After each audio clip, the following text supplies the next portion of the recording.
Assalamualaikum warahmatullahi wabarakatuh. Saya akan menjelaskan apa yang sedang terjadi di kawasan Ancol. Yang terjadi ini berbeda dengan reklamasi yang alhamdulillah sudah kita hentikan dan menjadi janji kita pada masa kampanye itu. Jakarta ini terancam banjir. Salah satu sebabnya karena ada waduk, sungai yang mengalami pendangkalan atau sedimentasi. Ada 13 sungai. Kalau di total panjangnya lebih dari 400 km, ada lebih dari 30 waduk, dan secara alami mengalami sedimentasi. Karena itulah kemudian waduk, sungai itu dikeruk terus-menerus, dan lumpur hasil kerukan itu dikemanakan? Lumpur itu kemudian ditaruh di kawasan Ancol. Dan proses ini sudah berlangsung cukup panjang, bahkan menghasilkan lumpur yang amat banyak, 3,4 juta meter kubik. Nah, lumpur ini kemudian dimanfaatkan untuk pengembangan kawasan Ancol.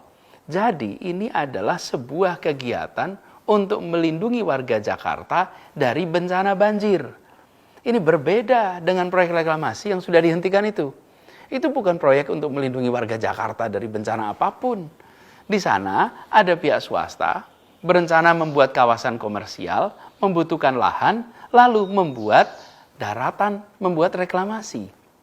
Jadi di situ bahkan ada unsur menerabas ketentuan lingkungan hidup, ada unsur hilangnya hajat hidup para nelayan, karena sebagian berhadapan dengan perkampungan nelayan, misalnya di Kamal Muara, di Muara Angke. Lalu ini juga berhadapan dengan kawasan Cengkareng Drain dan muara Sungai Angke. Efeknya mengganggu aliran sungai ke laut lepas. Jadi bukan membantu mengendalikan banjir, tapi malah berpotensi menghasilkan banjir. Nah, kegiatan reklamasi yang 17 pulau itu, pantai, sudah dihentikan dengan cara mencabut 13 izin atas pantai pulau sehingga tidak bisa dilaksanakan. Lalu 4 yang sudah terlanjur jadi harus mengikuti semua ketentuan hukum dan juga ikut memberikan manfaat bagi masyarakat. Itu janji kita dan alhamdulillah itu sudah dilaksanakan. Jadi alhamdulillah itu sudah tuntas. Jadi kembali kepada soal Ancol ini. Lumpur hasil pengerukan sungai dan waduk itu memang menambah lahan bagi Ancol. Dan penambahan lahan itu istilah teknisnya adalah reklamasi. Tapi beda sebabnya, beda maksudnya, beda caranya, beda pemanfaatannya dengan kegiatan yang selama ini kita tentang reklamasi 17 pulau itu. Dan ini bukan bagian dari kegiatan reklamasi 17 pulau itu. Ini adalah bagian dari usaha menyelamatkan Jakarta dari bencana banjir. Jadi, masalahnya bukan sekedar soal reklamasi atau tidak reklamasi. Masalahnya adalah kepentingan umumnya di mana? Rasa keadilan sosialnya di mana? Ketentuan hukumnya bagaimana? Nah, yang 17 pulau itu tidak sejalan dengan kepentingan umum, kemudian ada permasalahan dengan hukum, ada mengganggu rasa keadilan. Sementara yang di Ancol ini adalah proyek pemerintah untuk melindungi warga Jakarta dari banjir, lalu dilakukan pengerukan sungai, waduk, yang kemudian menghasilkan lumpur. Di situ kemudian muncul yang biasa disebut tanah timbul karena penimbunan lumpur di sana. Jadi pengerukannya oleh pemerintah, pengelolaan lahannya oleh pemerintah, dan pemanfaatannya untuk seluruh rakyat. Jadi apalagi program ini tidak mengganggu kegiatan nelayan, tidak menghalangi aliran sungai manapun menuju laut, dan ini sudah berlangsung selama 11 tahun. Lalu untuk memanfaatkan lahan yang sudah terbentuk itu, yang ukurannya 20 hektar itu, Pemprov DKI harus memberikan alas hukum untuk memenuhi syarat legal administratif.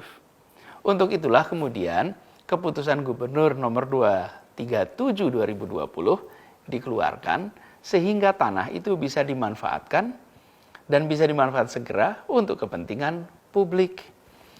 Mungkin jadi pertanyaan, bila yang dibutuhkan itu memang hanya lahan 20 hektar, kenapa pemberian izinnya seluas 155 hektar? Jadi begini, pengerukan ini akan jalan terus.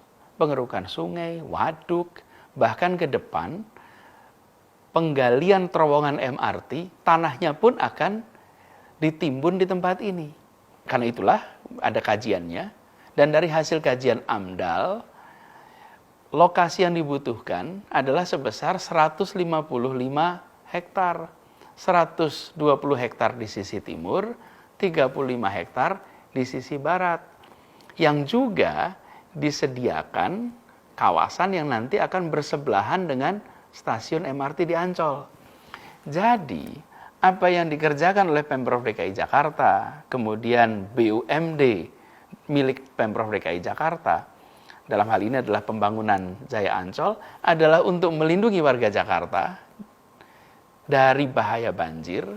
Dan kegiatan ini, perluasan ini bukan dipakai untuk kepentingan eksklusif, sekedar komersial, tapi justru manfaat dari lumpur hasil kerukan itu jadi lahan yang dipakai sebanyak-banyaknya untuk manfaat masyarakat di Jakarta. Lalu selama 11 tahun ini berjalan tenang-tenang saja. Mengapa? Ya sederhana, karena penimbunan ini tidak mengganggu kegiatan nelayan. Kawasan ini jauh dari perkampungan nelayan. Kawasan ini berdampingannya dengan apa?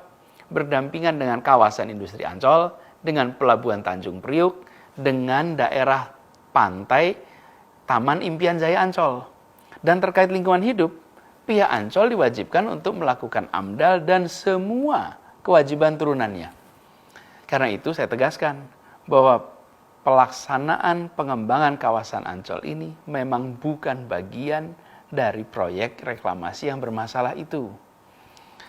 Mungkin jadi pertanyaan, mengapa sekarang jadi ramai, jadi riuh rendah? Begini, setelah terbentuk 20 hektar lahan ini, belum punya status hukum, efeknya lahan itu tidak bisa dimanfaatkan. Untuk bisa dimanfaatkan, Pemprov DKI harus mengurus hak pengelolaan lahan. Kemana? Ke Badan Pertanahan Nasional. Dan itu semua membutuhkan persyaratan legal administratif agar lahan ini punya alas hukum dan bisa dimanfaatkan. Itu sebabnya bulan Februari lalu, proses legal administratifnya dilakukan. Dan di kawasan ini akan diambil 3 hektar dari 120 yang direncanakan, dari 20 yang sudah ada, hanya 3 hektar untuk membangun museum sejarah Nabi. Museum sejarah Nabi ini akan menjadi museum yang dibangun di tepi pantai, bagian dari kawasan Ancol, dan museum ini akan menjadi museum terbesar tentang sejarah Nabi di luar Saudi. Insya Allah ini akan menjadi magnet bagi wisatawan bukan hanya Indonesia, tapi seluruh dunia. Nah, untuk itu harus disiapkan semua dokumen legal administratifnya agar pengurusan lahannya bisa dilakukan, agar pembangunan bisa segera dilaksanakan. Lalu mungkin ada pertanyaan, mengapa perlu ada perluasan Ancol? Ya, kawasan ini memang dirancang untuk berkembang sebagai pusat kegiatan wisata. Bukan saja bagi Indonesia, tapi harapannya bagi Asia Tenggara, bahkan Asia. Ancol saat ini ukurannya sekitar 200 hektar. Setiap tahun ada lebih dari 20 juta pengunjung. Manfaat ekonominya bagi Jakarta amat besar.